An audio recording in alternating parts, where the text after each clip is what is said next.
Hello po, Bogdanan po. Usapang clothing allowance kasi napakarami pang mga guro, napakarami pang mga division ang hindi pa binibigay yung clothing allowance. Kaya palagi nating kasi mayat baya nagchat-chat yung mga guro na sabi nila, Sir Bong, wala po kami clothing allowance. So, pero alam ko na nare-relate nyo naman sa kanila. Iba itong vlogong ito, baka napapanood nila, no? Yung mga division nyo na palagi tayo nagpa-vlog tungkol sa clothing allowance. Totoo naman na kung ibibigay ng second week, third week, o last week ng April, ay hindi pa naman talaga masasabing late. Kaya lang, ang punto, no, ang point natin, bakit yung iba nakakapagbigay ng April 1? No? Bakit yung iba nakakapagbigay ng maaga sa clothing allowance? Anong kaibahan nila? Kasi yung reason na walang pondo, for the benefit of the doubt, pwede, no? Kaya lang, may sistema para magkaroon ng fund eh. May sistema para magkaroon ng fund. At saka by naman, in fairness naman sa DBM at sa DepEd, sabay-sabaw naman na nare-release yung yung clothing allowance, no? Actually, Luzon, Visayas, Mindanao alam ko even dito sa region namin ay may mga hindi pa rin nabibigay na clothing sa pagkakaunawa ko. Medical. No? So yung mga division Luzon, Visayas, Mindanao na hindi pa nakakapagbigay ng clothing, ano ba ang pwedeng sabihin sa kanila? Bakit hindi pa sila nagbibigay ng clothing? Kayo, the teachers. Ano ang pwede niyong isipin sa kanila? Bakit hindi pa sila nagbibigay ng clothing? Pinatutubuan, mali yun, hindi totoo. Napaliwanag ko na yan. Kahit tumubo yan, all accounted yan ng COA. Sa gobyerno pa rin pupunta yun. Hindi naman po pwedeng withdraw yan ng principal, no? Doon ng SDS. Ang po pwede dyan is yung mabagal, no? Mabagal, mahina yung leadership. Pwede. Kasi yung mga division na mahuhusay yung leadership, no? Talagang on time yung mga teachers nila Talagang mahal na mahal sila ng mga teachers nila. Pero yung mga division na superintendent na, napakabagal magbigay, no? Parang ayaw magbigay.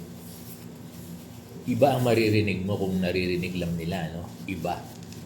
Kung pwede lang ipabasa yung mga chat sa akin ng mga guro, ng mga, ng mga division nila, no? Kaya lang, hindi ko pwedeng i-post Galit na galit talaga yung mga guro. At kung guro lang ang mga kapamilya ng SDS, no? Kung guro lang mamimili ng SDS, ay aayawan nila yung SDS nila ngayon. At meron naman mga SDS na pag-aagawan. Di ba? Kung guro lang ang namimili, kaya lang hindi guro Hindi guro ang namimili, no? Nasasabi lang kasi natin ito kasi yung pagbibigay naman ng mga benepisyo nasa leadership yan ng Schools Division Superintendent, di ba? Siya naman nag-uutos niyan Siya ang may call dyan. Kaya yung mga hindi pa nakakatanggap ng clothing allowance until now, tapos yung ibang division nakatanggap na, nagkakaroon ng comparison. Pwede naman pala ng April 1. Bakit yung division nyo ay hindi makapagbigay ng April 1, no? Paano? Wala kaming regular budget pa.